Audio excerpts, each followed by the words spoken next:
Hey, it's 8 o'clock. We're on time here. Right on time. Shall we? Let's knock it out. All right. Cue the music, right? We don't have our jingle yet, Zach. When are you going to get on that? We have our guest do a little jingle before the show starts. So and then if you have a good jingle or a little hum a few bars. Yeah. Delaware Hometown Sports There we go. Podcast. All right, here we go. No. All right, we're at the Crooked Hammock Restaurant in Lewis, Delaware tonight. Welcome to Delaware's Hometown Sports Podcast number 3. I'm Ferdy Anyan, and my point guard wingman and co-host is Coach Stephen Ray, the head basketball coach of the Cape Penelope High School boys basketball. How you doing, Coach? I'm doing great, Freddie. It's a good night, and I'm really excited about our guest tonight.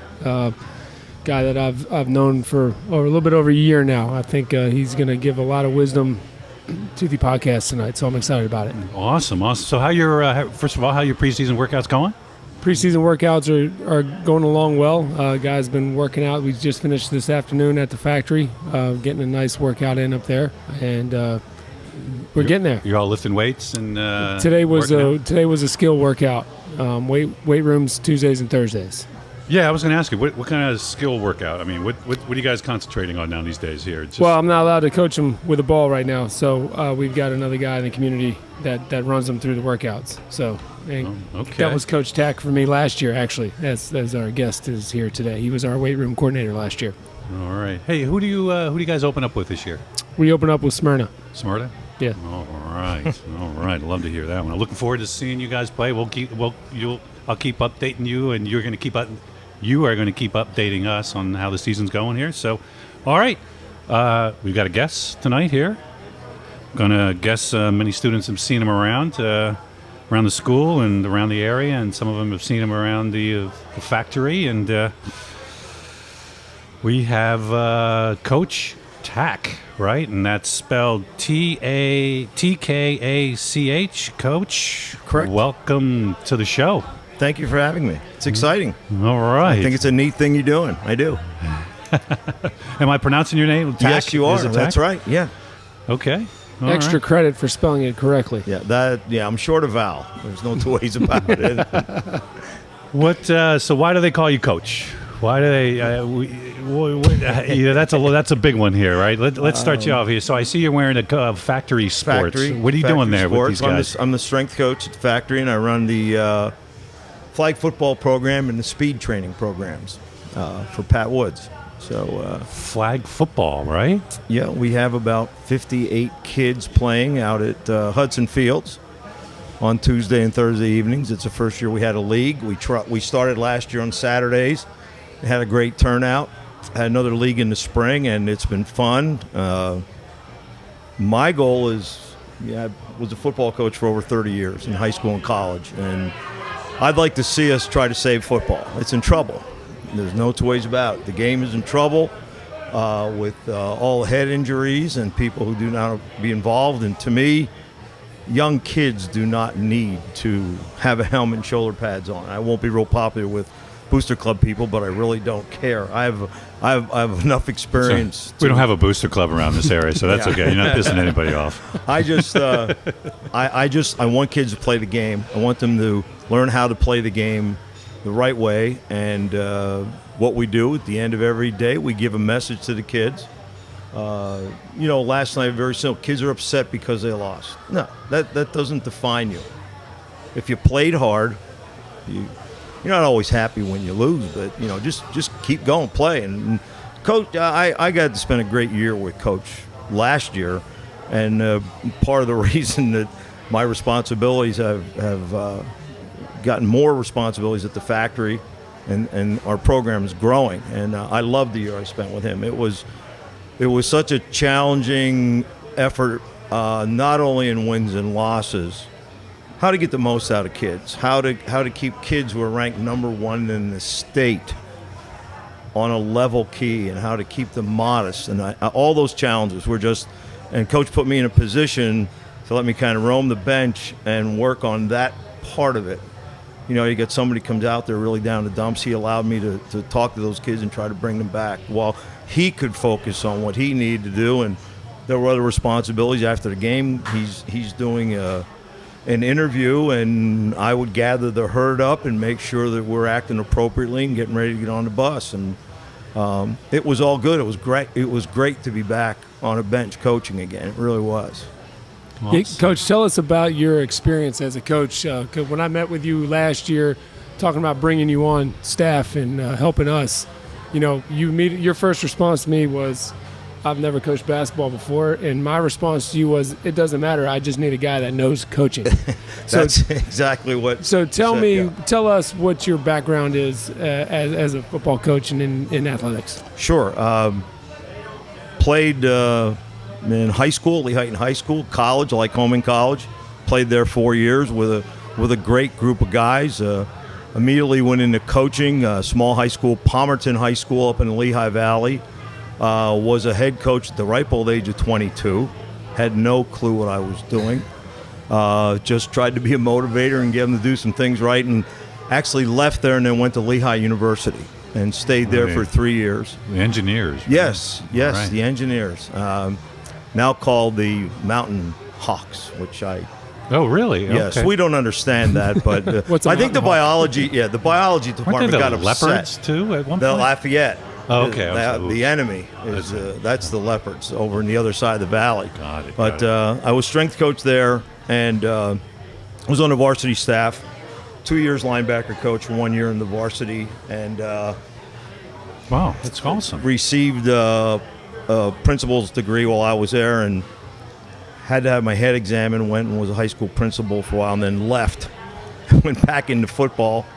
Actually went back into strength for a few years at a sports medicine facility. Was there for 3 years.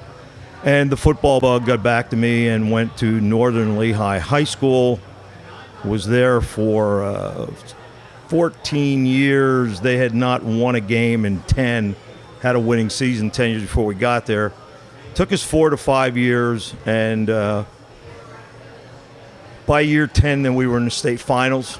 Year before that, we were in the semifinals. We had 4 undefeated teams, 6 league championships. So great kids, good group of coaches, but the chance to build something from nothing, just not a win. Or we started the first year with 60 kids and ended with 27. And from there, you just build and try to develop relationships. And from there, I retired, and I know we're going to talk later on about our son Bo that we lost. And while I'm grieving over a loss, 2 months later, the head coach at Liberty High School, Bethlehem City High School, comes to see me and said, come back. And our youngest son, who was playing at Pitt at the time, said, I'm not going back to Pitt unless you go back and coach, because you won't make it. And he was right. I wasn't going to make it. And went back to Liberty, was welcomed with these guys who I really didn't know, inner city kids. Second year there, we win the Pennsylvania Big School State Championship.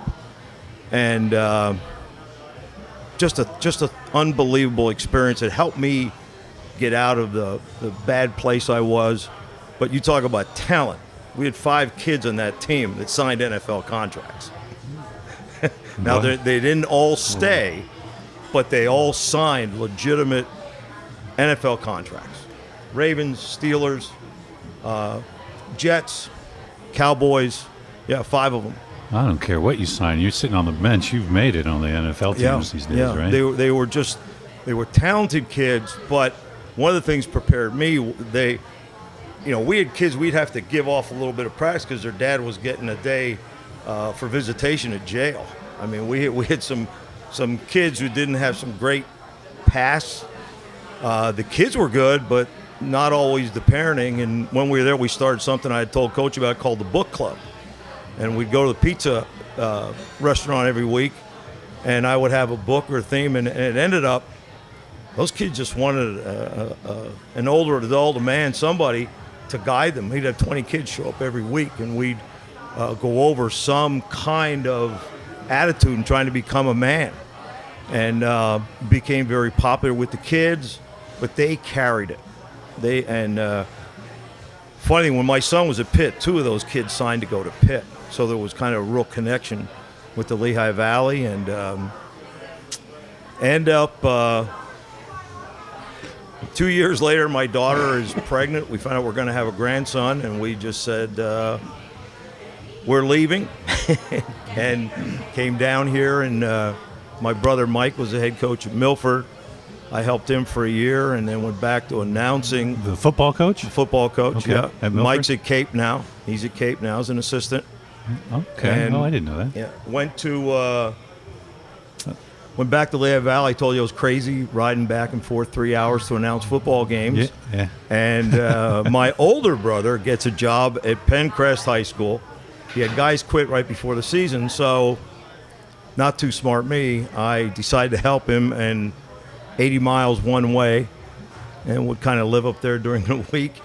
But it was kind of neat. My son was on the staff at the time, another former player, a nephew, and my brother. So it was kind of a family thing. And I would stay during the week and then head home on the weekends. And This is all while you're retired, right? yeah, retired and trying to keep busy and work through some things. And did that for 2 years. And then ended up really didn't stay out of it too long. Met the factory, and I hooked up with Coach Ray last year, and just had a great year. Is he sitting on your bench this year? Or is he gonna? It's gonna be. He's going to have a different role with us this year, just because it's the time commitment. He's picked up senior citizen lifting at the factory as well. So this factory place is growing like leaps and bounds here. Do you guys have an adult flag football? No, not yet. No. Okay. I'm not so sure that I want to venture into that. I've played in those things. I'm not saying playing. I'm saying and I've seen what can happen. Yeah. You know, everybody wants to win, no matter how they are, and it gets a little crazy. But yeah, I'd like to stay involved with Coach. It's just I have these responsibilities with this place growing now, and I don't want to leave the Woods family high and dry. So it's. In fact, Coach's assistant came over to see me last week, and he said, "Hey, man, these kids are asking about you. You got to." Yeah, we'll bring him in. Stop in and a be around capacity. them. And the Woods family, Pat Woods, is Yes. now the varsity head girls coach, basketball coach now, right? Yep. Wow. Yeah. So it's a good place. A lot of activity. We're training kids. We're training. I have like 35 senior citizens. You know, so I really go from 8 to 80 with the kids that I'm training and the adults. You're training the senior citizens. And weight training. They're doing weight training using dumbbells. We've had 4 women who have canceled surgeries because they've gotten strong and flexible. It's amazing. Instead of just sitting around and letting your life go, this is your medicine. And we've been. I did it when I was in the Lehigh Valley when I worked at the sports medicine place, and we did.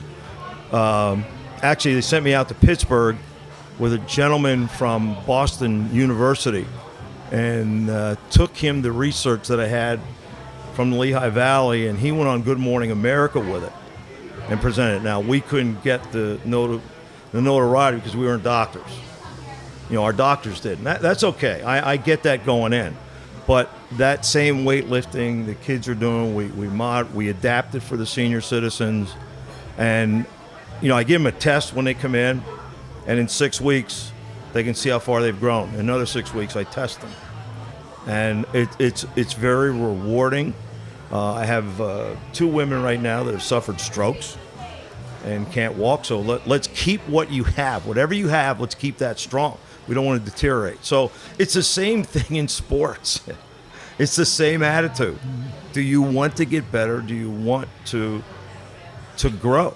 So how do you motivate these kids these days? I mean, I don't know what the secret sauce is here, but you know, it's just tough. And I've always, I don't know how to say this, but I always thought it's really tough to motivate these kids unless it really comes from the kids and the kids really want to improve and really want to do it themselves. It's to push it upon these kids these days. It's tough to do. Yeah. You know, I just, you know, you know, like here's pushing my buttons now, Coach. Yeah, here's what I'm saying is that most of these kids that I see, you know, watching these basketball games, I know they're not going to make it to the next level. And let's be realistic. I mean, there's a lot of they're just. it just takes a special person to get to the next level. And so, how does that one person rise to the top? Is it from the parents? Is it from is it self-motivated? Is it these kids that they played basketball and made it into a hobby growing up, and just kind of just naturally became good at it? I mean, I just don't see how you can just push it upon some kid to say, hey, I want you to be in the gym 24 hours a day. I want you to do this, do this, do this. And knowing that it's just tough that that they're not going to. Ultimately, they're not going to get anything out of it other than a good experience at the high school level, if maybe that. Yeah. Right. And I don't know. To me, I know sports teaches you a lot more than just winning and getting into the next level. I mean, it's changed. Sports changed my daughter's life, and she played sports for a couple of years, but it was just for another reason. We can talk about that another time, though. But I don't know. How do you? I have some real strong feelings on it. I think, first of all, kids need to have a work ethic. Non-sports, that needs to start at home. I was raised by a construction worker and a cafeteria worker. And we had chores, and my father's rule was, you will play 3 sports. All I'm demanding is you work as hard as you can. You cannot quit. And this started at what age? Like 9, 10. So with summer leagues and things like that. So that's 4th grade, right? Yeah, 4th or 5th grade. That's about right. Yeah. Yeah. Okay. And anything earlier, I don't think. The thing that I figured out later, what he was doing is my dad worked away from home, construction, Monday through Friday. He was away, and the big thing, there were other adults keeping their eyes on us. Every day after school, at practice, what have you, and everything was the team. I played basketball in high school. I never started a game, but I loved it. I wanted to be there with my friends. I loved the coach. Jim Smith was our coach, a great player at East Stroudsburg University, and I wanted to be around those guys. And I think now the attitude has shifted that parents will tell, well, if it's not good for you. I mean, I had a parent the first week of flag say, my son didn't carry the ball. I said, lady, I played from the time I was 9 till 21. I never carried a ball. Never. I blocked or tackled. I don't get it. I said, you need to talk to somebody else. She goes, you're kidding. I said, no, I don't understand what you're saying. It's not about that. And unless the focus comes back to playing for a purpose within a team, that kid's not going to make it. Well, isn't that the focus now, though, right? The development of the athlete now is so individualized, right? And everybody has to have a trainer, or everybody has to have somebody work them out. Yep. Right? You don't just go in and do it on Play. your own, or just go play, right? Everything we do is organized from the time that they can walk, right? Hey. So doesn't that take an emphasis off of team development and focus more on individual success? And then therefore, what does that create? Yeah. I agree with you. I think it does. And we almost now, people have to pay to have their kids be in a group situation. Yes. I took the kids last night. There was 2 kids sulking. I said, I don't want to see it. We're here for a team purpose. This is what we do, and that's what I want to teach. And we had a kid quit the other week. I got a 3-page letter from the dad who said, when I was in high school, I quit football, and the coach called me a pussy. I don't understand why that makes to what we're doing with your son. And he said, well, he really didn't have the time he wanted with his friends who were on another team. I said, listen, why don't you have him work through it and learn from it? And I still go back. My dad was a tough guy. I'll tell you how tough he was.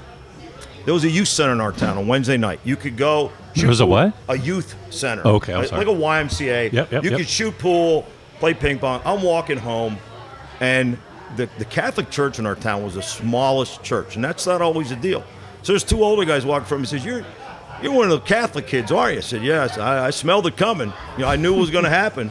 And it was 2-on-1. and I'm biting and doing everything I can to get out of it.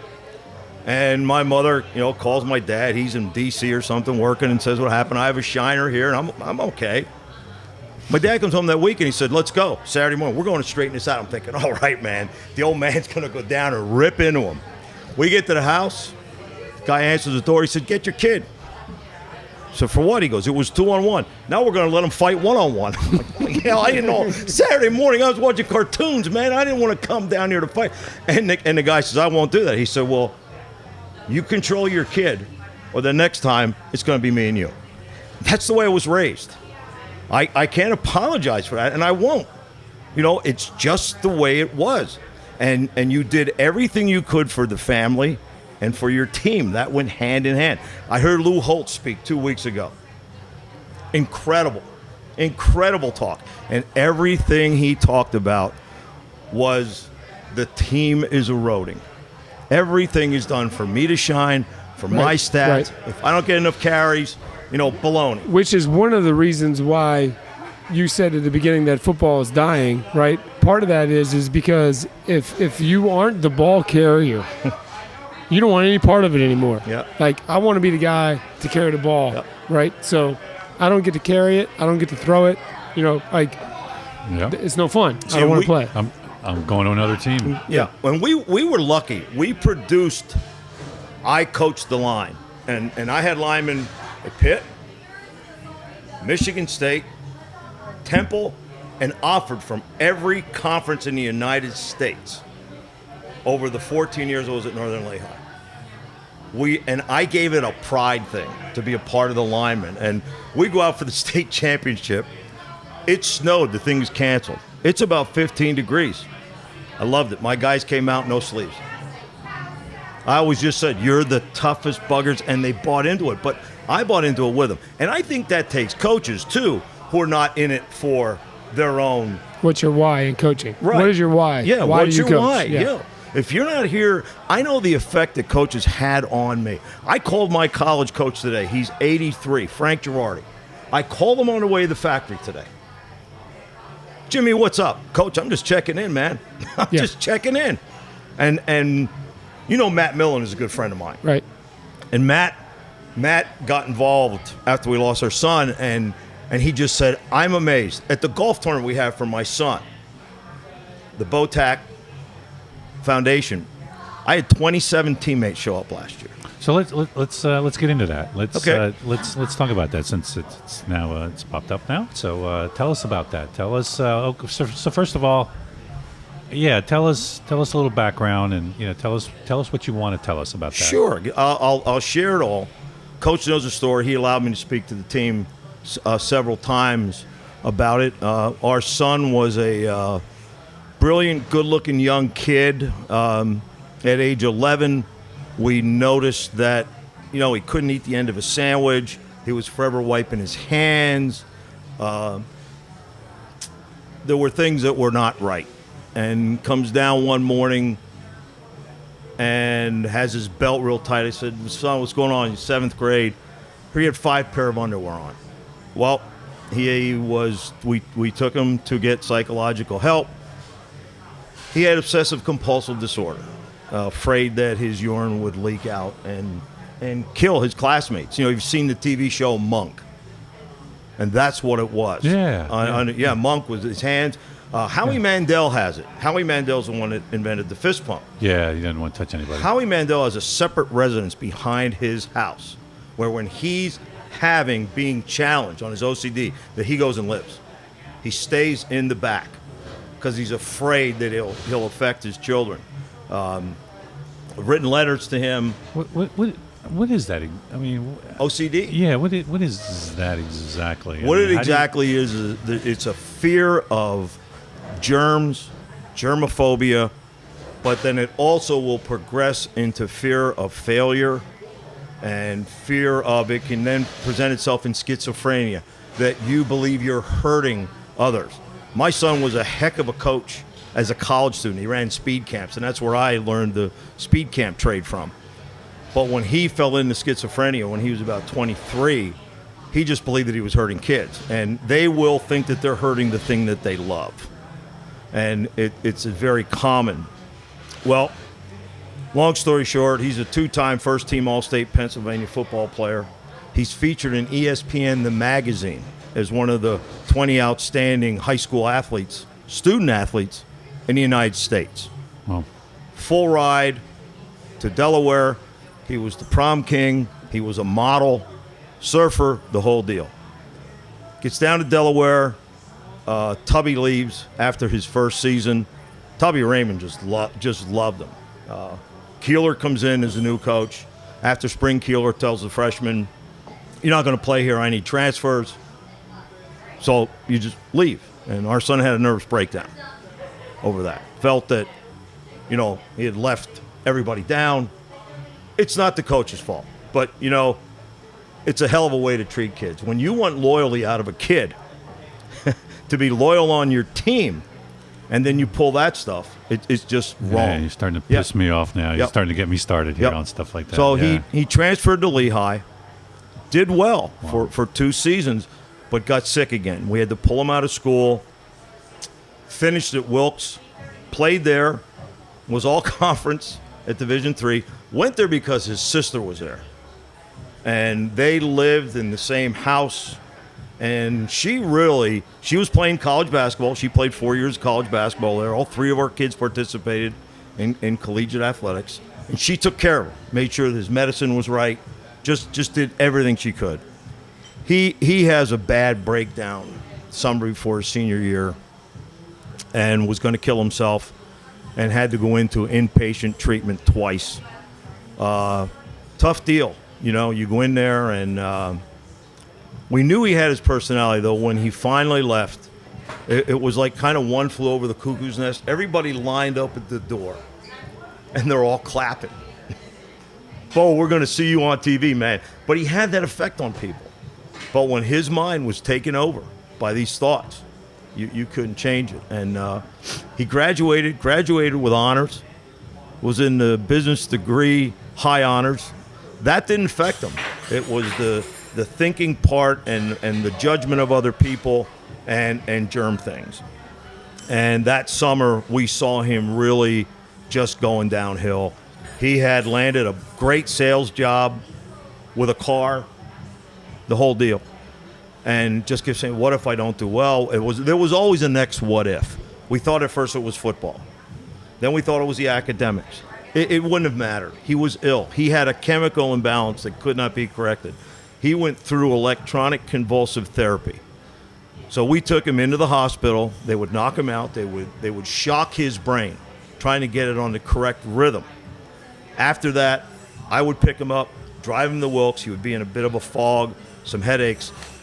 He took 12 treatments, and after that, he lost his short-term memory. Couldn't find really his way to go to Allentown. It was 15 miles away to go shopping.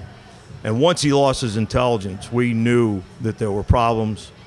We were working that morning. I dropped him off at the house. We were getting ready to go on vacation. He was upset. And next thing, my wife, he called her and said, "Listen, don't come home. I need some time." She figured that out. Came home and she went through the house yelling for him, went to the garage and found him hanging. Cut him down, did CPR, called 911, called the police, called me. I come running in, and our life changes from that day forward. You have the coroner sitting in your living room. You have police sitting in your living room. And everybody in the town is coming in saying, not this kid. It could not have happened to this kid. Tough deal. I almost didn't make it out. I blamed myself. I was dad. We take the shots for our kids. We stand up and defend our kids, and I couldn't get through it. My son, youngest son, who was our quietest, stepped in. And 2 weeks after all of this, Matt Millen calls me. Matt at the time is the president of the Detroit Lions. The gentleman had 4 Super Bowl rings. That's what I thought. Yeah, Oakland Raiders, San Francisco 49ers, yeah. and Washington Redskins. Matt played in the Lehigh Valley, and I played against him, but I did not know him. He'd called me 2 years before one time when I suspended 16 kids for drinking when we were undefeated, and said, "Wow, ballsy move." However, hadn't talked to him since then. Really didn't know him. And he said, "What are you going to do?" I said, "Well, we've gone to counseling, but it's just not. They kept telling me cry.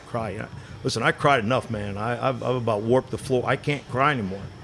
So I wanted to go to a Christian counselor. And you talk about a blessing, Matt. Matt said, "I'll call you back in 10 minutes." And that's what his wife does. So this guy's president of the Detroit Lions, probably making $7 million a year, and has time in his life for us. He was still living in the southern part of the Lehigh Valley. So for 15 months, we went to his house every other Thursday night, and they take us through the whole deal of getting back on our feet. And wonderful people. I can't say enough about him, and he needs our help right now. He needs prayers right now. I drove over to Newark. My wife and I drove to Newark, New Jersey, to see him on Sunday. He's awaiting a heart transplant right now. Matt suffers from a disease called amyloidosis. Proteins attack the organs of your body. And the dude is just as tough as nails. They described him on TV as, here's this animal on the field. But when you come off of the field, he's a gentleman. He's extremely intelligent. Great guy to talk to. I told Coach about him a ton of times because he does things. I mean, last year at Thanksgiving, my daughter called and said, "Mr. Millen, I'm making this table. Where can I get this wood?" He said, "What kind of table are you making?" "A farmer's table." "No, you're not making it." So what do you mean? He said, "It's being done now." Well, we go to his house Thanksgiving Day. There's a table made. The guy he just gives and does things for people. So, Coach, you now have this experience behind you, right? And you now go into schools as a guest speaker. Yes. And you talk about mental health issues. One of the things I think you've done a lot of research on, you have a lot of experience in. Knowing now what you know, how do you think that would have – we've been talking about the development of young athletes and how it's become individualized, and you've gone through all that.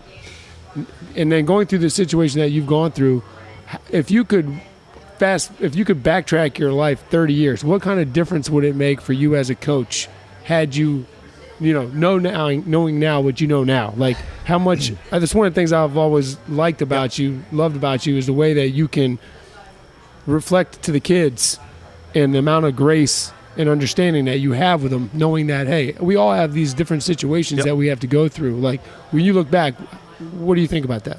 I don't think I'd change a whole lot. I'll be honest with you.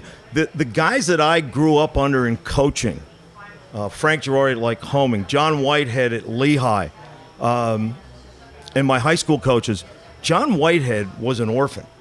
The guy was raised in an orphanage, and he always had that soft sense for the kid that was down under. And he'd always say to me, you can rip a kid on a field, but you make sure you walk them off that field and you sit with them. And I had great training from those people in that. And I think that some of my teachers that I was involved with who were great athletes who I looked up to were very humble people. My mother and father always drilled into me about the team. It's not about you. Back away. Right. That goes into the why do you coach, right? Yeah, exactly. So that's why we've always connected, because I've always sensed that from you. We focus so much on wins and losses. Yep. But at the end of the day, 30 years later, nobody cares what you did your second year of coaching, right? But the kid, Whitehead, remembers you for a lifetime, and the effect that you had on him never leaves him. Right. Yeah, and that's just, again, the people that I worked under. Even when I was a principal, which I didn't really enjoy, I got. That's the second time you said that. Yeah, that's it was a tough mentioned that, job. Coach. What is it with that. the principal? I'll tell you what. It's a brutal job. Because it's like being I say the three worst jobs you could have, which principal could possibly fit in there at times, is the referee. You leave there, nobody likes you. Right. half the gym or half the field. Good point. They hate you, right? The next one is the athletic director / principal, because you don't ever get, oh, thanks a lot for covering my son or my daughter for the last X amount of years of their life and making sure that the building was run correctly and all the T's were dotted, crossed, and the I's were dotted, right? You just hear all the complaints. Athletic directors never get, hey, thanks for getting the buses and the schedules and all that. All they hear is this coach this kid that, you got a problem here, right? And then the third Be an one. AD after cheerleading tryouts. Yeah, right. Who's the third one? Third one is coaching. But in coaching, you get the reward of the relationship more so than you do with the principal, AD, and referees, right? So, in sports, those are. So here's a good question. That's my opinion, of course. So, Coach Ray, why do you coach? I coach to help influence young men. That's at the end of the day, we compete to win because we want to win. But, after all the lights go off and the parking lot's empty, the kid going home has to have a self of worth and a vision for their life by the time they're done with you in your 4 years with them at the high school level. You can't say, oh, the only team that was ever any good is the team that won the state championship. Because if that's the case, then everybody else were failures. And I refuse to put to say that all the time I spent with those guys was all just dependent upon whether or not we won talked or about lost. this after the season quite a bit because I said, Sure. Coach said, geez, we should have went first. I said, Coach, man, this town embraced what you did. And look at the kids you did it with. And the fact that what these kids are now becoming, that's the deal to me. That Agreed. Exactly what you're saying, that these guys move on. I had a call from a former player tonight. He's 38. He said, Coach, I'm arguing with my wife. I'm unhappy at work. I don't know what's going on. I can't control. I just don't. I said, when's the last time you had a physical? Years. So listen, man, you may be going through a little depression or something. I said, no, he was a good friend of my son's. So at least he called me, and he's going to get a physical. He's going to get checked out. We're going to talk tomorrow night. That's why you coach. So you can help, and then what you do is you don't tell anybody. You walk away without telling anybody. I think that's the other part of it. You can help and help and help, but you don't go bragging about that. You just keep that away. I had so many teachers and coaches who just had an influence. Two of my college coaches were just tremendous, and the Whitehead family who I worked for. But I wouldn't go back like Coach had originally asked me, do things over. I think maybe, this would be a do-over. Maybe my first 2 years, I was hepped up on being the tough guy. Wanted to yell and yell and yell, and found out, nah, that doesn't need to be done. I think I meant more really of like the mental health issues that you now are aware of and that you deal with. Is it different now? I mean, are the situations like we've heard since, I've not been in Delaware that long, but I know when I first got to Delaware, there were multiple suicide issues that were just all over the place. And I think we had like 5 or 6 in like one calendar year, and it was multiple sports, different schools, and that's what I kind of meant. Like, do you see the difference with the mental health issues now, and what do you think is the reason for that? Is it the lack of family structure that we no longer have? You say your dad picked you up and took you to a house to make a point, right? We're missing that. Yeah, we're missing the points. The other thing that I've been out to the University of Michigan twice, and have had like 5-day studies out there, where I've sat with Eric Hipple, the former quarterback of the Lions. He's the head of their outreach program. And went to a conference, sat with him, and then he and I wrote a talk. Now, I've given that talk over 250 times, from Nevada, California, to Florida. I've been all over the United States. Schools in Delaware too, right, Coach? Including Delaware. Yep. Schools in Delaware. Been all over the place. I've also been asked not to. I went to a school in Jersey, and they said it was and this is amazing, but the Catholic Church, and God bless, the guy that buried our son was tremendous. But I go over to New Jersey in one parish, and they said that I couldn't speak if I was going to use the word suicide. What are you talking about? Can't speak here. So we had to change the venue to a different deal. It's a misunderstood concept, and you fight that all the time. When I go in and speak, I'll usually have an audience 900 to 1,000 kids. And when you go in, man, you can cut it with a knife. Until we're done, and the approach that we use, there's kids coming up and said, I just, the fact that you told me I'm okay, I can get help. So what do you travel to the schools? Yes. What's the topic? Tell me again. The BOTAC story really is what it is. We Dealing tell our mental ton health story. issues. Okay. And on the cover of our talk is the University of Michigan Depression Center logo. We're really promoted by them. We have their permission to use their logo because everything's been put through them. And then we talk about the effects, how you discover this. You back out of school and you hit the principal's car. That's a bad day. That's not depression. But if something's going on with you for 2 or 3 weeks and you can't get it off of your mind, that's the beginning of depression. That stress causes a chemical imbalance which will cause you not to be able to react normally.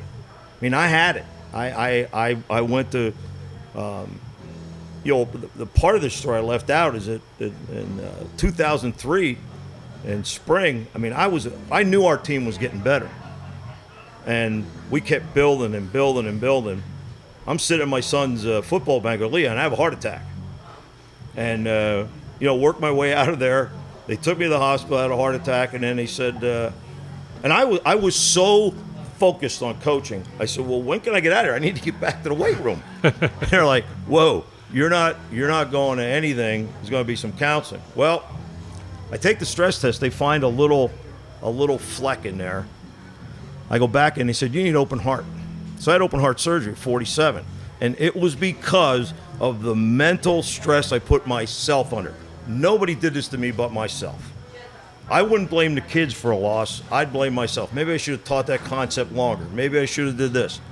Well, after the open heart, the doctors and my wife sat down and said, you're not going back unless you go to counseling. And they gave me the friggin' Marine.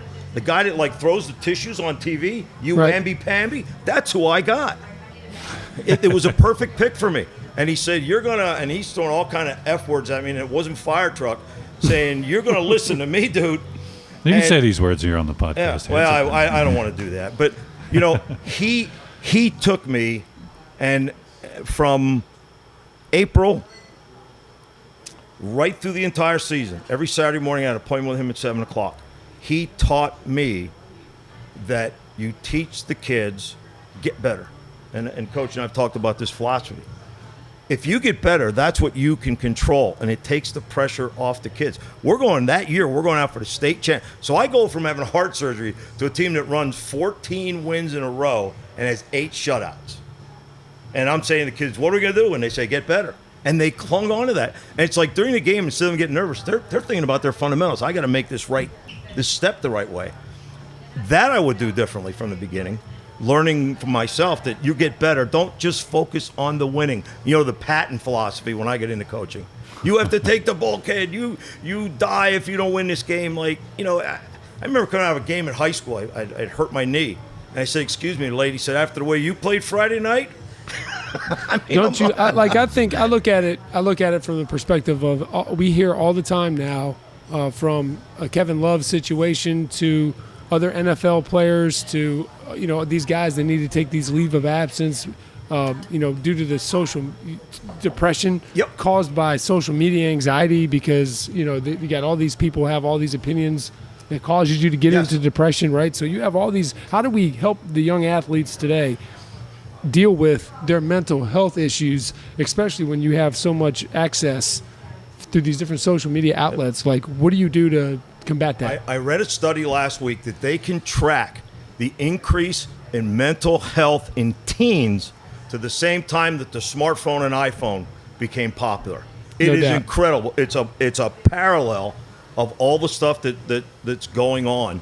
And then, one of the causes of depression, sleep deprivation. Kids have their phones plugged in their bedroom, and somebody else is texting them in the middle of the night. Somebody else is calling names.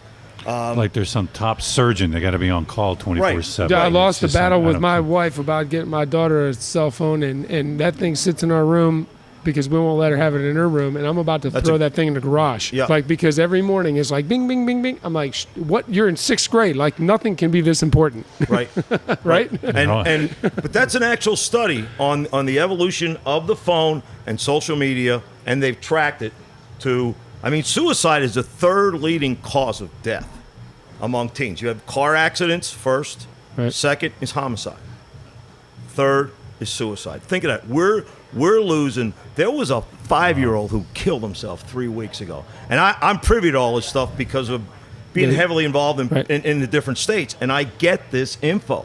There was a girl at Dairy Queen. I'll tell you one that I got to get this one in. And a Division I football official who knew a friend of mine was official called me. Their son went to school in Virginia, told a friend of his who had moved to Colorado. He said, I can't take it. Early admittance to a great school for engineering, and I'm going to leave the names out of it for stress, but it's a true story. He said, I think I'm going to kill myself. I just can't do it. She emails the guidance counselor and said, listen, he's going to kill himself.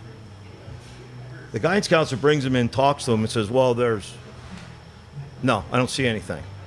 He never called the parents. That night, he ends his life. So the parents had the emails. They call me. And I said, this is wrong. This is illegal. What do you mean? They go in with they don't know that they have the emails, and said, we would like, a little bit of inspection from the school on what transpired here. Was this handled correctly? School comes back, said, no problem, handled correctly. Well, then they said, well, here's the emails we have. Well, the law kind of says that a teacher has to. No, don't play that game. He's guidance counselor. And then they took the school handbook offline. The school district did this, which said you have to be notified if you Right. tell a professional. That's the rule. Well, they then came to the parents and offered them a gross amount of money. And that just made them more angry. You're telling us our son is gone and you want to pay us. Well, it's now in a federal lawsuit in court. I had dinner with the dad over on Route 1 the last 2 summers. He gets a call from a nearby town in Virginia, knew the struggle they're going through, said, our son, we need some help. He's struggling. We finally got him to the point that we're going to take him back to school. He's not going to be graded. It's just going to, and he's not going to get credit for courses, but he's going to see if he can make it through the day. You know, some of those kids are, they just, the least bit of disturbance and they're off. Kid goes back, first period. He's in health class. They had a sub. Nobody told the sub he doesn't have to take tests. She said, okay, here you go. Here's your test. He said, I don't have to take it. The sub goes off on the kid. Goes off. From the health room to the gym, he hung himself underneath the bleachers. Now, these are true documented stories, and I'll go to the wall with them. Information. Help each other. Do you see any of this stuff at the factory? Oh, yes. Do you see it? I mean, Oh, sure. We've had, and they won't mind me talking about, we've had 3 that we've had to intervene. A lot of times I get called. And when you find out about it, the one kid, he's with his grandparents. He watches YouTube all day. Now, we don't, the level of YouTube, I called, I said, bring the mother in here. I'll talk to them and say, this kid has to go and get evaluated or I'm going to report it to Children's Services. I don't care if they're mad at me.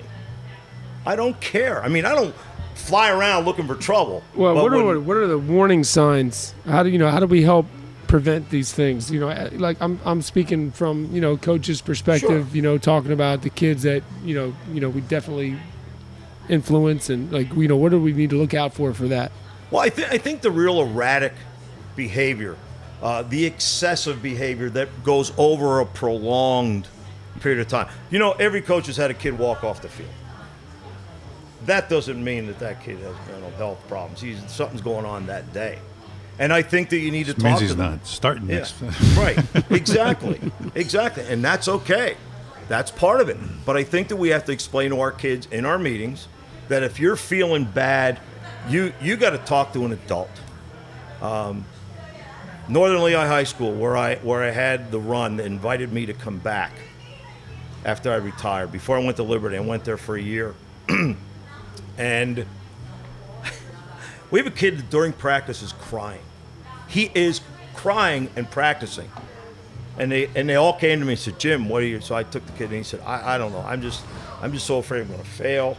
I'm not feeling good. I'm just not. I said, listen, I'll drive him home. I called the parents, drove him home. The first thing out of the parents went, don't worry, coach, he'll be able to play Friday. No. That's not what we're worried point about. Here. Yeah. And that young man had to go to a special high school where he could get the help. Now, no, we spotted it. We were able to. I don't think you can be afraid to walk away from it. You need to have that talk. And if you go and tell another adult, I'd rather have that person mad at me than dead. Sure. And I'll tell them, I told because I cared about you. So is keeping athletics at the youth level, at the factory with the flag football, with the indoor lacrosse, floor hockey, basketball, whatever it is they're doing. The emphasis there has to be. One of the things I like about the factory, especially with the younger groups, is they don't keep score. Like, right. Let's just play. Let's just have a time limit. Let's, my kids, my varsity guys volunteered to coach last year. They did a great job. Right. Tremendous influence on the kids. Right. So those guys, those kids enjoyed that experience, right? So what age level do, we talk about development, like at what age level do we want to keep it fun, we want to keep them interested, sure. engaged, and we want to keep them mentally healthy. That's right? number one. We don't want to burn them out, right? So when do we start keeping score? Well, I think you can keep score, but it has to be taught with the right emphasis. Yeah, that we're keeping score, we're playing a game, and as long as you got better than you did last time, that's what you control. I mean, yesterday, I'm helping coach the 5 and 6, 7-year-olds, the little rats, and they're out here. But yesterday, we have a guy helping us who was a former tight end at Columbia. So he and I are coaching him. They were now 5 yards, not even 5 yards. They come to me. I step down. They make a break. This was really funny. We 8 passes in a row the little kids caught. And the parents started clapping. I said, that's okay. It wasn't a game. It's just they could see they're getting better. And I just keep telling people, get them better. It's easier to do that when they're little. But I still think you can get the message across. I did at my high school. I did. And in order to do that, you have to have something to show them. I had my coaches. Keep a little note. And that also helps you when the crazy parent comes. Well, at this practice, he threw 1 out of 12. Now, I don't know where you get that. I had a parent come on to the practice field, and I ran him off. Get out. You don't interrupt me now. I called him. I said, come on up. I'll show you Saturday's game. We'll go over the film.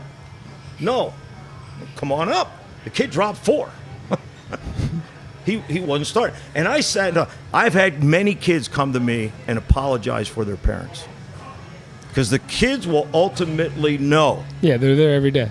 They know when you're fair and Those you're not. parents screw everything up, right? I get it. There were moments at Pitt. There were moments when I'm like, don't. They told my kid, you're going in second series. Second series goes by. Third series goes by.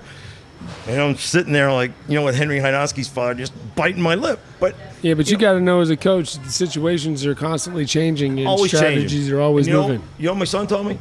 Pop, I'm fine. Yeah. I'm fine. He was more brilliant than me. He said, Dad, I have friends here. Do you know the degree I'm getting?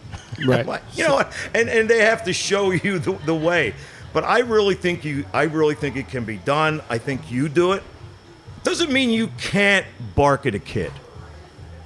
You can bark at a kid, but I don't think you need to discriminate that the kid's a turd, or they're not any good. You made a mistake, act accordingly. And still have a relationship with the kid. You do a great job, and I sat with you, If I just grabbed your belt and pulled you down. I can certainly see why you got him on your squad here, Coach. No doubt. So how the foundation? How if somebody wants to donate their time, their money, how do they do that? Botac.com is our website. How do you spell TAC again? TKACH. I think that the thing I need to tell you for the people back home that are working this is last year we gave $37,000 for mental health for kids to get treatment. We paid the doctor bills for those kids. Now this year some other programs have started. So we've actually given money down here, and my board was okay with it. I said, I live there, I know the money's not being generated, but we've given quite a bit to food banks that we keep quiet. If somebody's hungry and somebody doesn't have a place to live, the next thing's coming is mental health, because then you go through that stress. Right now, we just gave $18,000 to food banks back home. We have a golf tournament run by a former student. First year we had it, he made $45,000 one day. Wow. So that's when we decided we better go. See, when Bo went into inpatient treatment, we didn't know this. He was there and they said, your hours are up. What do you mean our hours are up? Well, you only get so many hours. If he had heart disease or liver disease or diabetes, he gets as much treatment as he needs. But mental health only gives you so many hours. The third leading cause of death only gets so many hours to get better. So my wife and I had to go out that night, put out $1,500, get a new Blue Cross Blue Shield in his name with his Social Security number. And then you start another bank of hours again.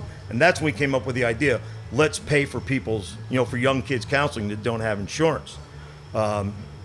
That's a big thing. I think BB Healthcare or BB Hospital is opening up a big building Yes. specifically for that, right? They are. They're starting to kind of waking up to this whole thing. What's going on around? It's getting there.